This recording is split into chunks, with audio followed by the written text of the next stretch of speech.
solution demo for us. Daniel, if you ready, then I'll stop sharing the slides and you can take over. Perfect. Thank you very much, Archie, and good afternoon, everyone. Very pleased to be here with you this afternoon. So I'm Daniel. I work as an engineer at ThoughtSpot, and B2IT, who's actually co-hosting this webinar today, is our key partner in South Africa. We work very closely together. And the topic of today is working capital. So just before I show you the product, and I'm going to focus a lot on showing you the product live. So we're going to be hands-on and see how it works in action. Just want to give you some additional context, right? We talked about ThoughtSpot coming to the market to address specific issues, and Archie pointed to search and AI. So effectively, we are seen as a search and AI based analytics solution. Okay, coming to the market 8 years ago. Now think about it from based on historically what BI has been about, right? If you go even further back than 8 years, think about 15, 20 years ago, we saw new BI vendors successfully coming to the market and making changes in terms of how you can consume data, how you can do data visualization and create really amazing dashboards, right? So the new and fancy product was dashboards, but that were dynamic, and they tended to be a little bit quicker, more efficient to create, and you could centralize your data in a dashboard and make selections in visualizations and answer a number of questions with them. So they introduced self-service for people to effectively, having with the idea of being able to ask any questions you like out of data. But having come from data visualization background myself, I've recognized with a lot of organizations that the self-service message has really not really got to the goal, right? It failed. Now, when we looked at how self-service was adopted with dashboarding technologies, we saw adoption rates of 5, 10, maybe 20%. Okay, and when you go a bit more in depth into the why of the situation, you very quickly understood that data visualization technologies, as great as they are also aimed at more technical users. You still need to understand data. If you want to visualize data, you need to still understand where data is coming from. You need to know a little bit about databases. And many times the final product is a dashboard, but in between the data source and a dashboard is a whole lot more under the hood. There is summaries, and there is aggregations, and there is reduction of data, and a lot of different things you do to get that final report. So the production and the way of answering any question you like out of data wasn't really possible for all business users. So think about that as we are looking through the ThoughtSpot demo today. We want the business users, the non-technical users, to be able to ask any questions they like out of data. Okay, so lots of users with lots of a variety of different questions out of data. Okay, in a way that's never been possible before. And the other part of this is volumes of data. Okay, volumes of data has been a challenge in BI. Okay, volumes of data is expanding rapidly, exponentially in the world, and even small companies are dealing with terabytes of data today. Okay, so technologies have had to try to adapt to high volumes of data and find ways of getting around it. We had the luxury of coming to the market 8 years ago, as this current issue was already in place, and we could design a platform ground up with high volumes of data and performance in mind. So forget about slow dashboards, queries or questions that take ages to come back or a timeout. Okay, we are eliminating those issues as well, and this is again leading and contributing to a high adoption rate in organizations when they are deploying BI. So as we start looking at ThoughtSpot, and I hope you can see my screen. I am now on the landing page of the ThoughtSpot platform. So it's all web-based. I log in to this platform as a user, and this is what I see on the landing page. There is no concept of desktop tools to download data, to move data around. or installing things on your laptop is all through the browser, okay, or mobile phones. And the first thing you see is search your data. So regardless of where the data is coming from, regardless of whether someone created a dashboard or not, you can go straight into asking questions by search. So this is the core of our product and where we're coming from, okay? And below that on this landing page, you see a number of things. The first time I logged into ThoughtSpot myself, it reminded me of my Netflix account.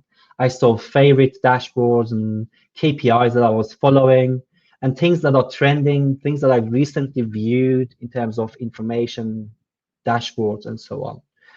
So this landing page is slightly different to what you would see in traditional BI when things are more dashboard driven, right? This is a custom page based on your individual usage.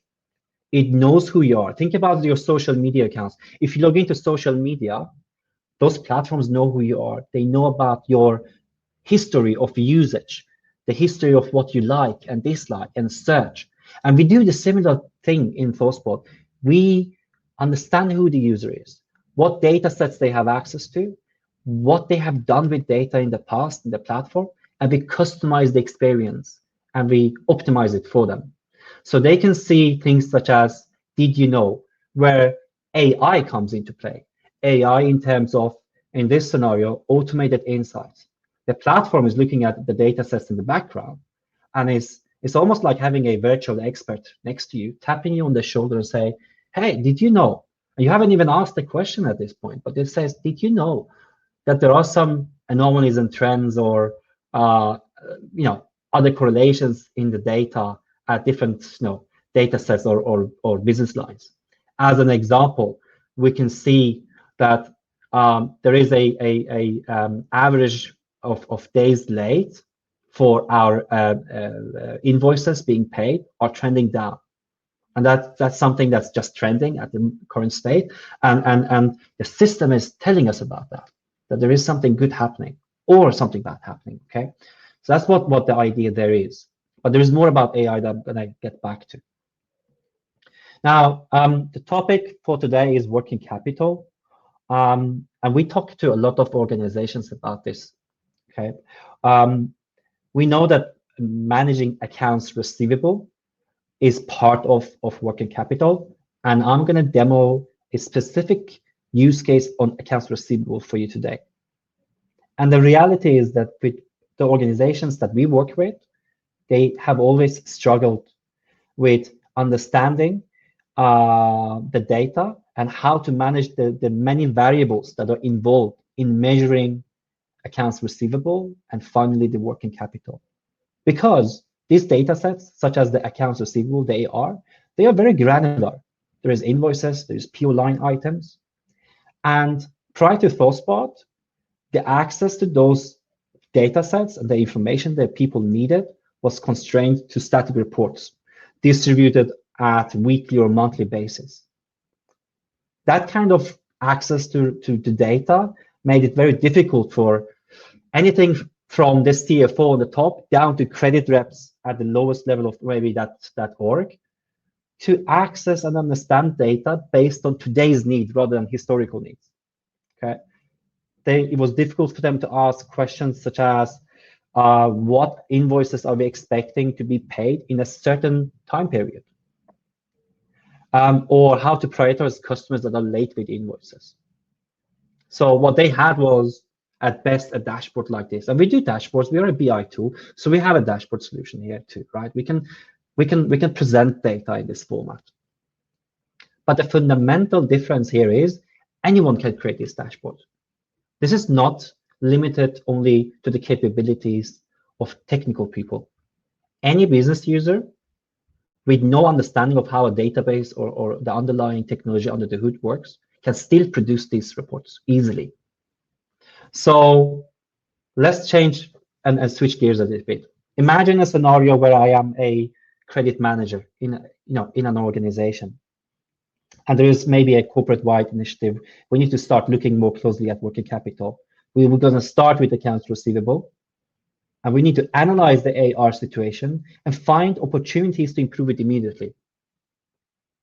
Our customers are coming to us today and talk more and more about this, especially during the COVID situation, when all of the credit reps and managers are working from home and they all need the data. So think about that as we look at the next step.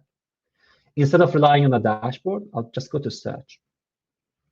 As a credit manager, I can ask a straight question. I'll say, I want to see balance of invoices. And I want to see how late they are, the reasons of delay. Easy search, nothing technical in this. And the interpretation by ThoughtSpot of that search is the result set is coming back to me as a visualization here.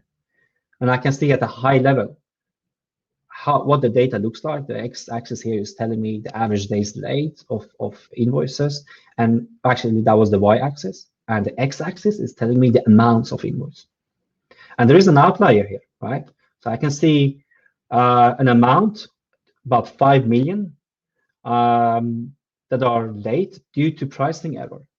So if that was a situation in your business, you would say, no, that's pretty bad because that's an internal issue that's not even customer related, and it can have potential damage to creditworthiness of the company. It can have a negative impact on customer relationships. So we need to fix this immediately. And if I was in that situation, I would maybe start by drilling into and seeing all of the customers affected by this pricing error. And I can see here in my table, there are 94 customers that have been affected by this. And if I want to focus on who was recently affected, maybe the last year, there is 21 customers on. So I've narrowed it down to 21 customers that have recently been affected. And now I can go immediately to those customers and have a conversation, maybe take an action and provide better service, and control the customer satisfaction rate in a way that I wasn't able to before. But this is not the entire story. So this isn't really about an internal error, but there are also customers who are late, right? They do also get, and they are also faulty. So I'll change the question now and I say, well, show me the balances for all invoices by different aging buckets, so how late they are. And now I get a different view. I can see all of the invoices that are current or past due 1 to 30 days. No, I wouldn't be necessarily that worried about 1 to 30 days. But if I had this situation at the far right, where invoices are being late more than 4 months, and the total value is so much, 25 million in my scenario, I would have something to be worried about. Okay, this is where I'm going to go and chase first. So I'm going to drill down and see customers again. And flipping that to a table view, I can see that there are more than 450 customers that are at fault, right? But that's quite a lot. And the next question is, where do I focus? Who do I prioritize? And these are the next level questions that typically get difficult to answer based on today's needs when you're working in static report format, when you're looking at dashboards that were defined in the past with questions that you could think of, but not based on today's situation. But here, there is no limit, right? We're talking about making it easy for people to ask any questions they like. And the additional context I need here as a credit manager is, well, how late are they on average? And there is also a way of calculating the cost of dollar days late, which effectively means we are looking at the interest paid for each day the invoice is overdue. And that gives me a better way of prioritizing customers. So now I can see, based on sorting on the average daily cost of days late, that this particular customer at the top is the worst offender. Okay, we as a business are sacrificing over $1,500 a day from those invoices. That's not good at all. So I want to ask the next question again, naturally in my business mind, which is, well, what are those invoices? Well, there are 4 invoices for that customer. And who do I talk to take the next action? Well, we have a credit rep, right? So I need to know who the credit rep is so I can add that additional context again. And I need to know if there is a dispute status on these invoices. And as a matter of fact, 2 are not even disputed. That's making it even more confusing to me. But as I know the credit manager's name here, Dulcie, I can call her and have a conversation. And think about this for a moment.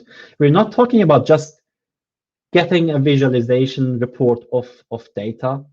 We're talking about getting to a level of insight that is actionable. And this is what I've done here.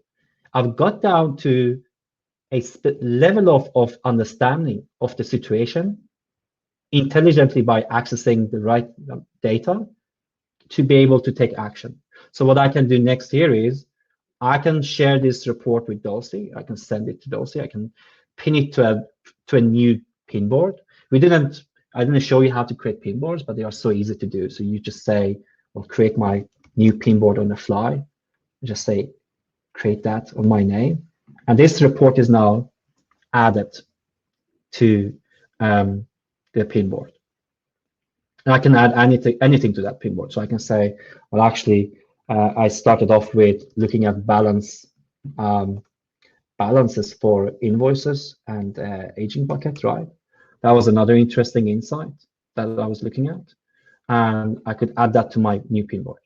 So what's happening now is I'm creating a report based on a situation of today. I go back to my pin board. I bring this up. And here you can see the actual pin board that I just generated, right? So the power of this is we know that getting just insights to data is not always enough. We need to create a scenario in which we can have a conversation about data. So if I was the credit rep and I had an issue and I needed someone's supervision and advice, I could create this on the fly and send it to my manager. Or I could jump on a quick conference call, as things are remote today, put this in presentation mode and say, hey, I was looking at all this. We have some past due that are really late. And this is the worst of them all. What can we do about this today before things get even later? So we can have that internal conversation, making decisions, and take action immediately. And this happens between business people without the delay, without that delay of, well, I don't have access to data, so I need to ask someone else, and they have to do and create a new data set and mash it up with another data set and create a report for me, which comes back 4 or 5 days later. And by the time I may have even taken that decision on gut feeling because I didn't have time to wait that much. So we want to change that for you. We've just spent 10 minutes or so together right now, and we looked at a specific scenario. We went down to looking at a customer and found an issue. The question is, do I have time to invest 10 minutes on every customer account on a day? That's going to take me hours, right? Hours and days maybe to complete. So there are also better ways of doing that. Well, as I'm searching for customer invoices and individual account document numbers, you can see that below the screen, every time I'm doing a search, SpotIQ, that AI feature of our platform, taps me on the shoulder and says, here, look at these things. There are some anomalies in your data. Okay, there is a specific invoice item for that customer that's very late, and there's a high cost of the delay. So it's already giving me some hints that there are some exceptional issues in terms of anomalies in the data that I might want to look at. But even without that, I can ask AI to drive more analysis for me on demand by just doing that. I'm asking the system to analyze all of the customers and invoice document numbers and telling me what it finds. And that effectively generates a report. So I can go back to my report here, generated by that question. And you can see it says SpotIQ found 10 insights by analyzing 34+ million rows of data in about 300 seconds. So effectively, I ran this report earlier, just so that we didn't need to wait a couple of minutes to see the report come back. Well, it would take a couple of minutes for it to run all of the analysis it does. Because what it does is effectively, it's gone around and done over 15 million of different drills in the data with different machine learning algorithms, and it has picked out the top 10 interesting insights for me, and it's presenting it back to me in a dashboard. And it's selecting what's interesting, also based on not only the data sets that I've searched in the past, but also the feedback I'm giving to the system. So this first chart is telling me that there is a certain customer where having 2 invoices that are significantly more delayed than any other ones that we have in the system. And you can see the representation here graphically, right? If that's a good thing, I can say, well, I really like that insight. Thank you very much. And if something else is less useful, I just give that negative feedback. Same way you're used to do it in your social lives when you're just giving a thumbs up or down in social media, and the system learns from your interest and what you're looking for in data. You have the same option here. You give the system the feedback of what's interesting for you, and it will remember and will learn from that and give you better and better insights over time. But this report means also that I am now fast-tracked and got to a lot of other potential issues in the data that I didn't even need to ask specific questions for. So I can go straight at the worst issues by looking at this report. So that brings me to the end of the actual demo. Now, thinking about this situation, we have, I mentioned before that we have a number of customers that we work with in this space. One example is Avnet, the electronics distributor. Avnet, the CFO and his team at Avnet used to have those aggregated views of data in a data visualization platform. Okay, they were seeing dashboards, they were seeing high-level numbers of POs due in a month. They could filter 1 or 2 levels down, and that was it. So we started to work with the company, and we were able to give them a different approach. And by implementing ThoughtSpot, they now have a much better way of looking into the details of all those POs. Okay, they look at which ones are past due, they look at how past due they are, they look at dispute reasons, all of the things that I've just discussed during this demo and much more. And effectively what they've gone about doing is enabling a full customer 360 view for every person, including low-level down credit reps in the organization. So now they see customers who are always paying late, right? They see those trends easily, and they see why. They see if those customers are always in dispute or not, if there are any specific reasons for why disputes are always the same with those customers or not, and how long they typically are in dispute with the customer. And they get down to see data in a very different way that allows them to also prevent future events and issues with customers. So with that, I'm going to quickly pause. Archie, do we have any questions coming through the chat based on what we have just discussed? I do have, for the benefit of any technical people on the call, I can also spend another 5 minutes talking a little bit around the technical side of things in depth and the architecture of the platform. But before I do that, I just want to give everyone a chance to ask any questions you might have just on what we saw.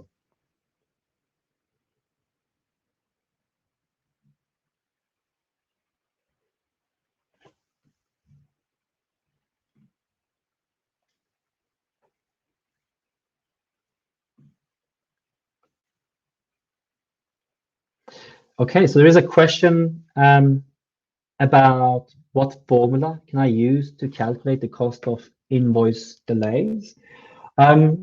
So effectively, there is a formula editor, as you would expect with BI tools like other data visualization tools, or say Excel-like formulas. You can create additional formulas in ThoughtSpot as well. So a quick example is if you would be looking at invoices on the fly here. I just quickly go through it. We're looking at balance of invoices, right? There is a formula editor that you can use on the fly, and there are a number of different aggregations and conversions and things that you can use. So in that sense, it's similar to other BI tools. And what I didn't mention earlier is there is also charts. So you have chart options. But I didn't focus so much on this today because these are more common in the world of BI, creating formulas and chart types. But where we stand out is when we are combining this with a strong search and AI capability, and also being able to manage lots of data.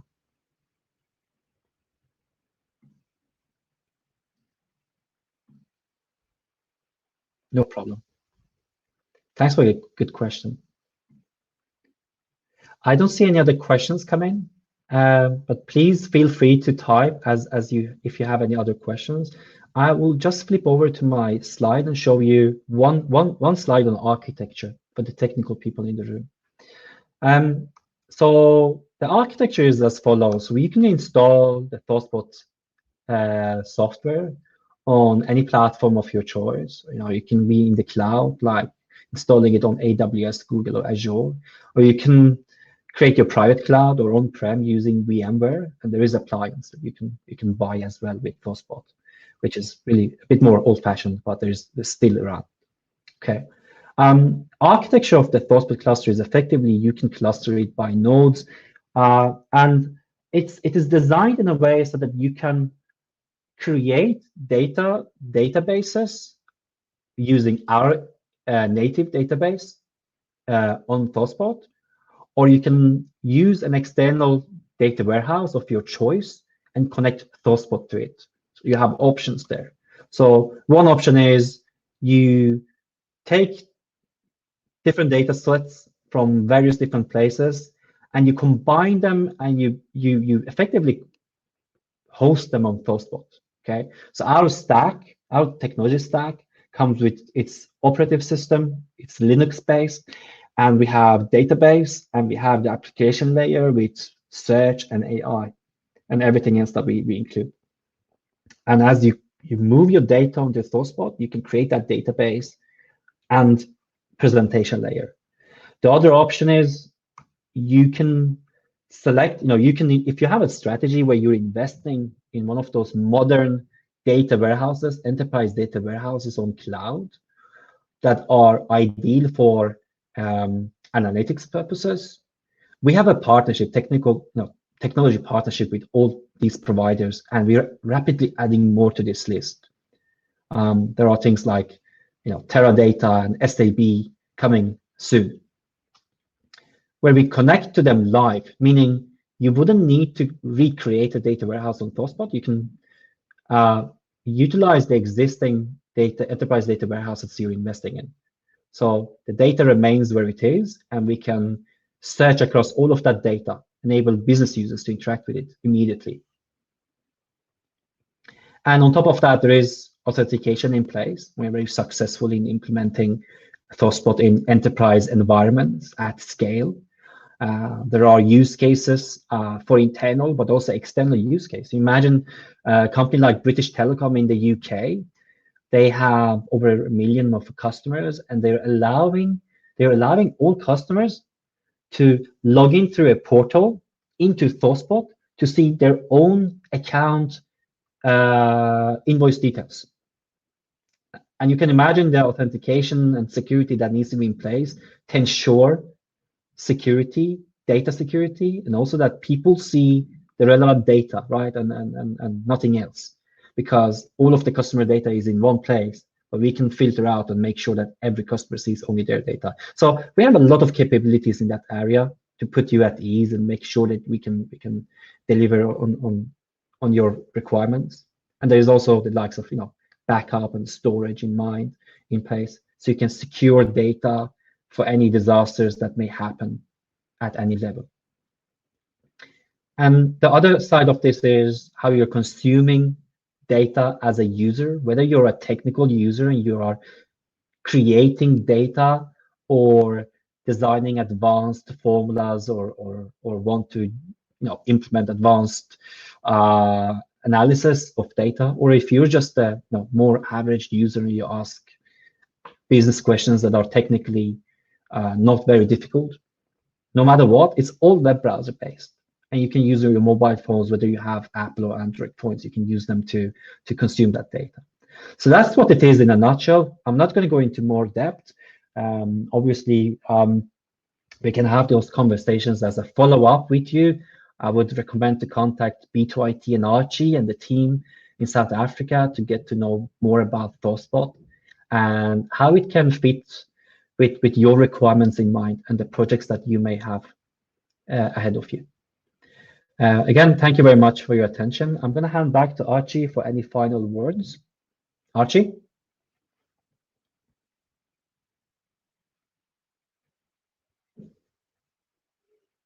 There might be a technical issue here with audio because I can't hear Archie.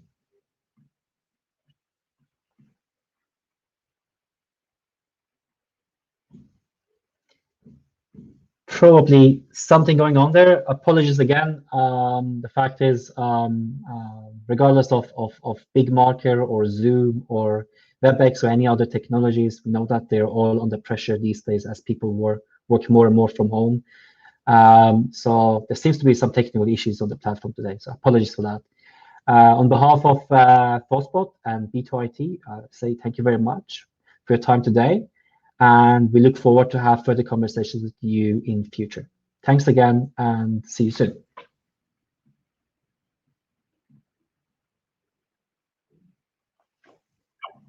Hi, can you guys hear me now? Daniel? You're back. Yo. We're having a lot of issues today. But anyway, thanks very much, guys. Thanks for joining. I just wanted to quickly point your attention to next to the chat toolbar, there's a handout section. You can download the presentation that we did right at the beginning of this webinar, and you can reach out to me on email or however through the socials you guys want to interact, and then we can start a discussion. Thanks very much and have a good afternoon.